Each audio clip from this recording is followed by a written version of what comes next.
to LionHeart Talks, a series of podcasts from LionHeart. Hello and welcome to the LionHeart Talks podcast. This episode makes up part of our second series, and in today's episode we're going to be talking all about stress and stress management in the workplace. But before we go any further, let me introduce myself. I'm Jo Grant, I'm the Training and Wellbeing Projects Manager at LionHeart, and I'm pleased to be joined today by LionHeart Ambassador Derek Carter. Derek, would you like to tell us a little bit about yourself? Hello, Jo. Good to be here talking about stress. I'm talking about it just from my particular standpoint. It could be different for everybody, but I was somebody who suffered stress many years ago, at the time not really understanding what stress was, and turned to LionHeart and got further support. And then over the years, I became a LionHeart ambassador because I can talk about my experiences, how I benefited from support, and I just hope that that makes somebody else think that they could pick up a telephone and talk to LionHeart about what they might be going through at a particular time.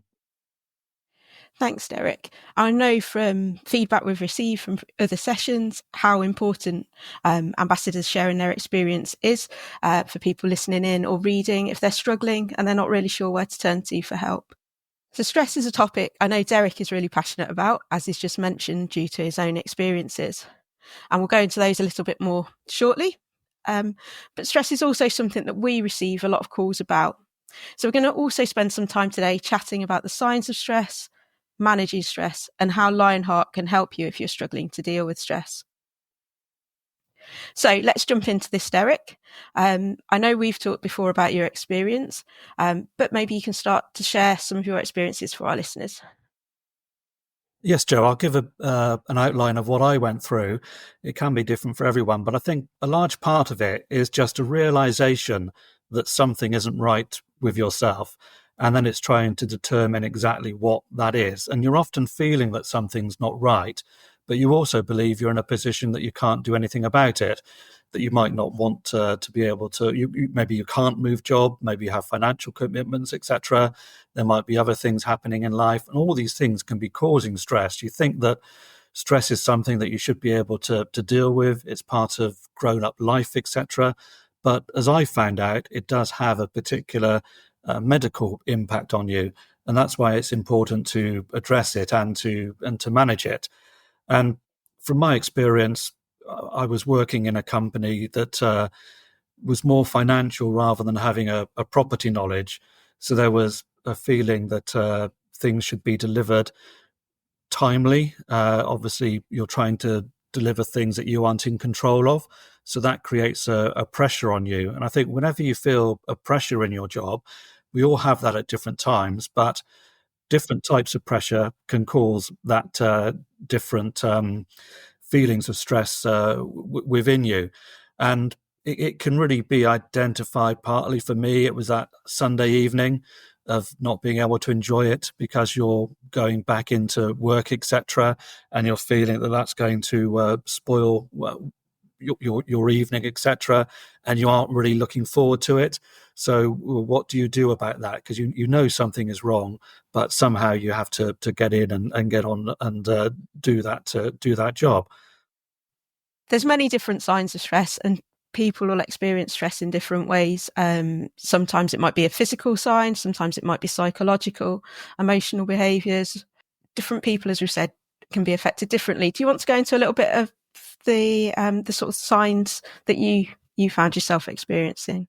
Yes, I will, Jo. They were particular to me. I mean, I've unfortunately seen people in tears in the office, etc., and I know that people have different signs. For me, and ironically, it happened on a Friday the 13th, was that at about the lunchtime, I started feeling pins and needles in my arm, and you always have in the back of your mind that that's not a good thing to have.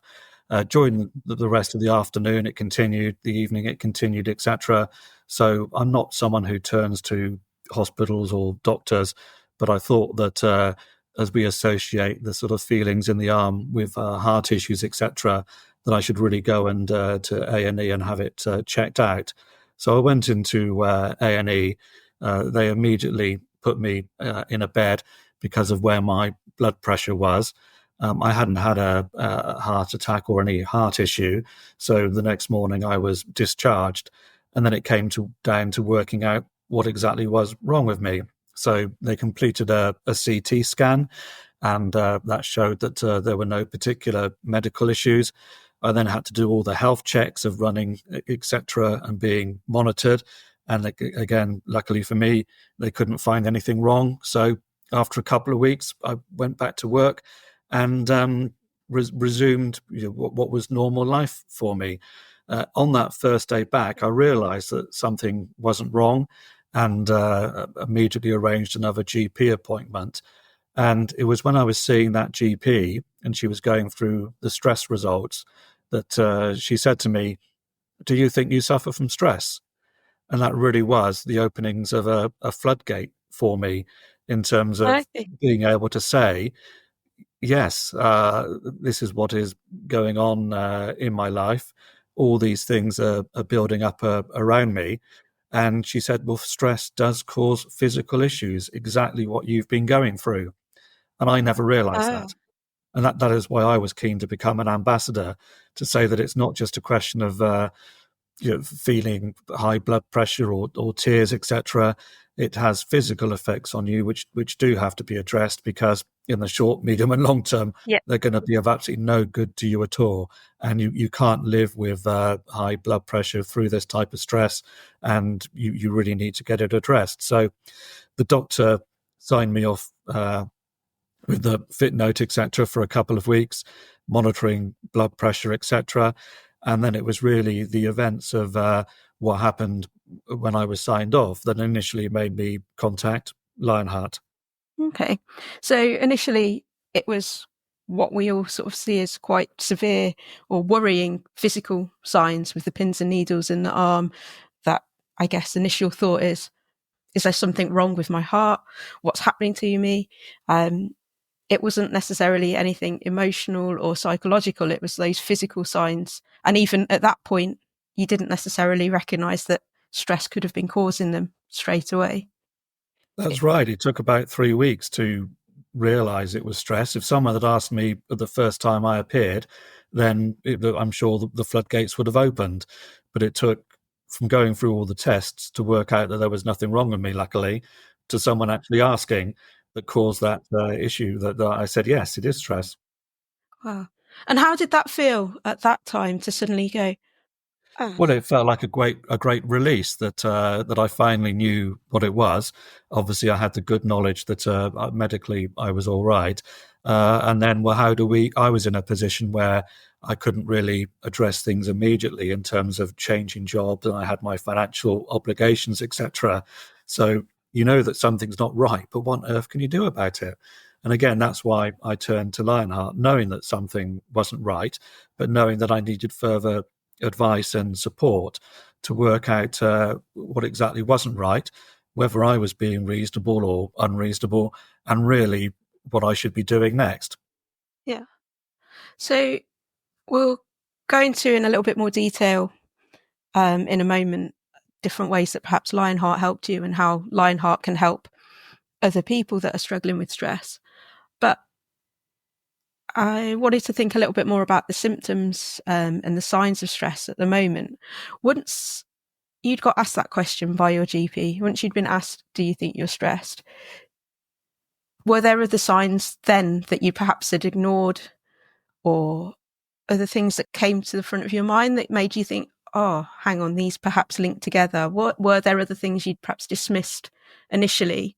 Yeah, you're right. And I want to be careful not giving a list of 8, because if someone's got something they're concerned about and it's not on that list, it doesn't mean that I'm giving an overall, these are the things. There are so many things that could potentially affect different people. But I start on that basis that you're feeling not right. You know something's not right, and you might feel a bit stuck, etc. And as you said, that might affect your sleep patterns, etc. Knowing that something's not right, not sleeping well, feeling under pressure, etc., that can make you really irritable, and that isn't a good thing. And we tend to, irritability is a strange thing, because we tend to keep under control at work, etc., and then maybe we take it out more on the people that are closest to us because we know that they're going to be there tomorrow, no matter what we're like. And when you look back at it, that's a really bad thing to do. And irritability isn't good because, again, it just increases pressure on yourself. And it's this increasing of the pressure, particularly if you think you're bottling things up. And I'm always happy to talk as a man because of this issue of, feeling manly, etc., and not wanting to admit that something potentially you can't cope with or you need support on. We just can't cope with everything. And we're all put through different circumstances in life. Every day can be different. And we really don't know how we're going to react to each of those days. And also there's the cumulative effect of all these different things that we might be handling things or juggling everything well. But one little change of something can affect that whole cycle that we're going through. And whether you feel you're coping with it, if it's long-term pressure on you, etc., it can be building up into something physical like I had. And you really don't want that high blood pressure because of the long-term effects that might have. You don't want to be irritable in terms of those around you. You then don't want to think that you could relax through alcohol or something because of where that could take you. So it really is trying to work out what you feel your issues are.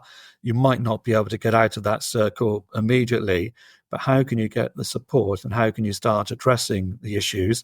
Some of it can be medically, some of it can be just through getting support and working out what you need to cope with that. Yeah. I think you made some really good points there. It's really important that we don't list one set of symptoms or signs of stress. A quick look on the website for the International Stress Management Association classifies stress into 4 different categories, those being psychological, physical, emotional, and behavioural. I think it's also really important, the point that you made there as well, that stresses have different effects on different people. And you may feel like you're managing quite comfortably with everything in life as things are going along, but it could be just one small thing that to somebody else wouldn't have even caused a problem. If your stress bucket or your levels of stress are already very high, it doesn't have to be a big issue that can finally tip you over the edge into really struggling. That's right. So after your experience of going to hospital, you were later followed up with your GP, and then later on you contacted LionHeart. What support were you offered at that point? What helped you then? Well, at the time, I was one of those people making a phone call because I'd heard of LionHeart. I hadn't turned to them before. I knew that something wasn't right, and I really just needed to speak to somebody, particularly with surveying experience, who could probably tell me at the start whether I was being unreasonable or whether the circumstances that I was being put through were unreasonable. And that first phone call that I made, I just briefly described what was happening at the time and that I'd been signed off for, I think, 4 weeks. That first phone call was very much, you've been signed off. You need to look after yourself, etc. And employers need to follow the guidelines that they've been given and contact you perhaps once a week just to find out how you're recovering, how progress is, how you're feeling in yourself, etc. And that gave me the immediate comfort that I knew that I was taking a reasonable approach to where I was and what I was going through, and that I wanted the employer to do the same. And I could have left it at that telephone call and just knowing that I'd had the support, etc. But the person who answered the phone, who gave me immediate comfort, just warmly sort of opened up the discussion in terms of how do you think this started and where do you think it's going in terms of being resolved, etc. And can we keep in contact with you? And I agreed that we would have a call sort of, I think perhaps once a week to start with. Yep. And then literally each time we spoke, something else externally had happened to me. Okay. And that was where I realized that during a course of perhaps 4 to 6 weeks, with these different things that were happening to me beyond the initial reasons for calling because of stress, that was where I realized that LionHeart could support me further. and they were there for different purposes and different experts to talk to you and support you through the different things that you're going through, because sometimes, like an avalanche, all these things happen to you at once. Yeah. That initial call, by the sounds of it, gave you the reassurances that you were doing the right thing and that you needed to follow the advice that you'd been given.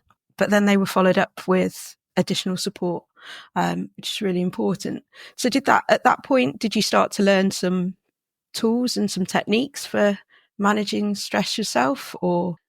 It took a little bit longer. Immediately, potential counselling was offered up, and I said, well, actually, the GP has offered that as well, so I'll take it through the GP rather than use LionHeart's existing resources. The counselling told me the different techniques that you could go through in terms of whether that be mindfulness or deep breathing or walking, closing the laptop, etc. Yep. Different things that would help you at particular times whilst you were going through these issues. And again, people can turn to different resources and work out what might help them, etc., because it splits into what particular types of stress you're having. Because, as I mentioned earlier, I'm not here to talk about medical issues or medical treatments, etc., but sometimes some of these causes do need some medical support. And when that was offered to me, I was happy to take prescription medications. I found it particularly useful in terms of one in particular just seemed to turn off that level of stress and anxiety. Okay, so there's lots of different ways that lots of different advice that people can be given in terms of helping manage their stress in day-to-day life, different techniques. Things we quite often hear are things such as making time for hobbies, getting yourself outside, going for a walk, doing a little bit of exercise can all help lower stress levels. Other examples might be something like practicing mindfulness or taking the time to breathe properly. Did you learn any other techniques at that point that might help you, or anything that you're still able to use in different situations now? I did, yes. And I think there's a difference between the two, because the when you have that immediate, let's call it a stress attack, or because it's almost like a panic attack, and when you're just feeling that something isn't right every day, you immediately want to address that, and then you really want to then establish a pattern for your body and your mind that you can live then going forward, working, carrying on with what life throws at us, etc., and dealing with things on a day-to-day basis. So the counselling was a great help in terms of opening up those avenues. It was something I'd never had before. I was completely aware of it. And again, I would recommend anyone to go along, because it's someone who's seen everything before. And although you might feel that your circumstances are particularly unique and that nobody will be able to address them, people can. And they aren't judgmental in any way. They're only supportive and helpful. And they're recommending a whole range of things, and I've found things that don't help me at all. And that's what it is with different people. And you can find things that do help you a lot. And a lot of it's going back to what you used to enjoy, because stress can take those things away. It can. I mentioned earlier about the irritability. It can affect your attention span as well. So you might like reading, you might like listening to music, and you just find yourself, wanting to skip from track to track with music, or you want to pick up a book and put it down, or you don't even pick it up just because your mind isn't in the right place. So it's really trying to get your mind back into the place where you can enjoy all those things in life that then reduce the stress levels. And we all know that getting outside and getting fresh air, feeling the sun, etc., is important in terms of just making us feel good on a day-to-day basis. But also that counselling, whatever comes the way from the GP, etc., can be a great way of getting advice as to how to reduce these levels, and then thinking of what you want to enjoy, whether it's that reading again, whether it's mindfulness. A lot of people might think, well, what is mindfulness, etc.? What is yoga?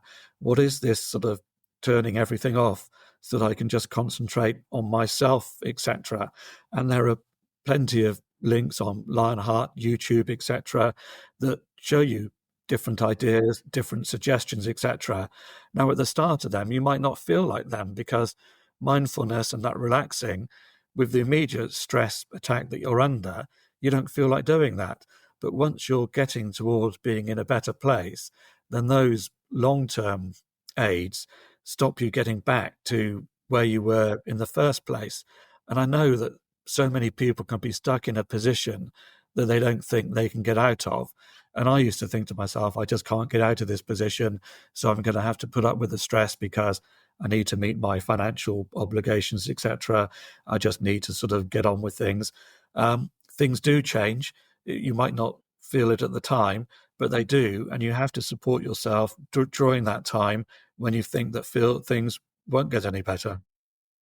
Yeah, so there's almost two different sides there, isn't there, to sort of to managing stress and dealing with the situation as it first comes about. There's that initial first step approach of dealing perhaps at that point of the crisis, of the stress, or where it's really intense. And it's things perhaps like the counselling that are really important at that time. But then as you go through and as you start to recover and start to move on, it's managing to build those different other coping mechanisms into your day-to-day life that can help you remain healthy and happier and with lower stress levels. And it's so easy to forget about those different things, isn't it? Think of your body as a battery. And normally when you're younger, you sort of go to bed at close to zero, you sleep well, and you wake up at close to 100%, ready for the next day. When you're stressed or when you're suffering other issues, you go to bed, you wake up and your battery's probably on 70 or 80. So as your day goes on, you're hitting that red battery light a lot sooner and the day becomes a lot more difficult. And the other issue with stress is if you imagine going into hospital with a broken arm, everybody can see what it is. And stress isn't identifiable like that. So they have to address what the immediate issue is. And then, is there a cure? Probably for some people there is. They're able to get on with the support that they've had. With other people in life, it's always there. And it's trying to make sure that you recognize what it is, but you also know what to do about it so that it doesn't cause a situation where you could be physically and medically hurt again. Okay then, Derek. So you mentioned you called LionHeart. You mentioned that immediate support that you received, that you then had the ongoing calls for 4 to 6 weeks that were really helpful. Was there any other support that you were able to receive from LionHeart?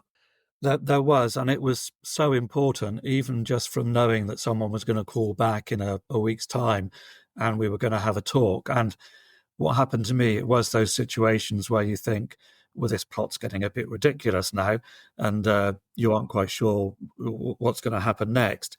And I'm sure the same happens to many people. And that's when I realized that LionHeart really was there for everything. So having been signed off with the unfit to work, etc., I then went on a couple of weeks later to go through redundancy. And I wasn't quite sure whether the correct procedure had been followed. Right. And LionHeart said they were able to offer a couple of hours of legal advice for an external solicitor to review that, which again gave me great comfort just knowing where I stood. Of course, a period of redundancy can then create financial worries while you're ill and you have your dependents, etc., who you don't want to be concerned about what's happening. I had another call with LionHeart where I said that I had my savings, etc., but obviously they weren't going to go on forever, and had good support from LionHeart in terms of financial management, etc., knowing where to turn to for support for different areas, etc., while this was happening. And again, the key for me was getting myself back into a position where I knew that I could manage the stress and I could return to work and do what I always wanted to do. And it was the initial counselling sessions that were offered by LionHeart after I'd used up the GP's counselling time that I then found really beneficial. And I think particularly as LionHeart is talking to a variety of surveyors, they know the type of jobs that we do. And of course, surveying can be so many different jobs, so many different fields, etc. But just knowing that I was talking to someone who had an understanding of what I could be doing as part of my job was a great help in terms of trying to plan and navigate the future. And I could do that on a relatively level playing field, because the financial side I had some comfort on, the legal side I had some comfort on. Whether it was looking at mindfulness or how to relax again, I was comfortable. And it probably took 2 to 3 months of frequent calls and contacts and communications with LionHeart until we were able to say that I feel that I'm now in a better place, and I'm now seeking work again, and I've now got another job, etc. For me to be able to say, thank you so much for all of the support. I wouldn't have been able to do this without you and all the different people involved. Even from that very first phone call, when I was just asking one question that was answered, but to know that someone was thinking about me and wanting to check that if wanted to go back in a week's time or something, that really helped get me back together. And hence, a few years later, because we know that everyone suffers stress on a day-to-day basis, I wanted to know how I could further work with LionHeart in terms of being able to do things like this to get the message out there. And I always remember the first session that I had with LionHeart, and one of the attendees said to me, do you think there's any stigma in saying these days that you've got stress? And I said, well, here I am talking about it openly. Yeah. And I don't think there is any stigma, because we can often see the things above the photocopier or on our employer's homepage about different resources that are there to help you, etc. But perhaps if you don't realize or recognize that something's not right, then you might not even turn to those. Employers can't guess what you're going through. They can put the resources out there. I was working for a particularly small company that didn't have that type of HR offering, etc. Yeah. And that's why I think the key is that LionHeart is there and can be called at any time, and will support family members as well. That's the key in terms of reaching out, as we say. Yeah. So one phone call, one question, a variety of different services that you were able to access, a lot of different help that you were able to use that you perhaps didn't even think would be possible. Following on from that, it's led to you becoming one of our ambassadors. We know from seeing our ambassadors talk, share their experiences, how important that is to people. Like we said, it's all well and good saying, oh, well, speak to your GP, speak to LionHeart, so-and-so can help you. But hearing from somebody that has been supported is so important for people that are perhaps nervous, unsure, not quite convinced that they're the right person to ask for help. And seeing those experiences from ambassadors is so important. So thank you for sharing your experience with us again today, Derek. No problem at all. I'd just say to anyone, just make that telephone call. LionHeart have trained people there who are there to support, and just encourage you to make that call with any worries, concerns that someone might have. I think there's a really important message there, and something that one of our support officers always says: don't wait for things to turn to a crisis. If you're starting to feel off, or you're not quite yourself, that is the right time to reach out and the right time to call LionHeart, because the sooner you're accessing help, the quicker and the easier it is to get yourself back onto the right path. And that's right. Yeah. So as we come to the end of the podcast, I just wanted to remind listeners about LionHeart. So reaching out for support, as we've said, can be challenging. But if you are an RICS professional, then LionHeart is here to help you. We've heard today a lot of the different ways that LionHeart can help you, a lot of the different ways that LionHeart was able to support Derek. Calls to LionHeart are confidential. You'll be talking to somebody that understands surveyors and their profession. So if you are struggling, then please do remember to reach out. So I just wanted to say thank you, Derek, for joining me today. It's been great to hear you speak, as it always is, and I'm sure this podcast will have helped many people. Thank you, Jo. Thanks so much for joining us on LionHeart Talks, and we hope you've enjoyed the episode. Subscribe now on your favorite podcast platform to hear from us again, and don't forget you can find out more about how we're helping surveyors and their families on our website, lionheart.org.uk.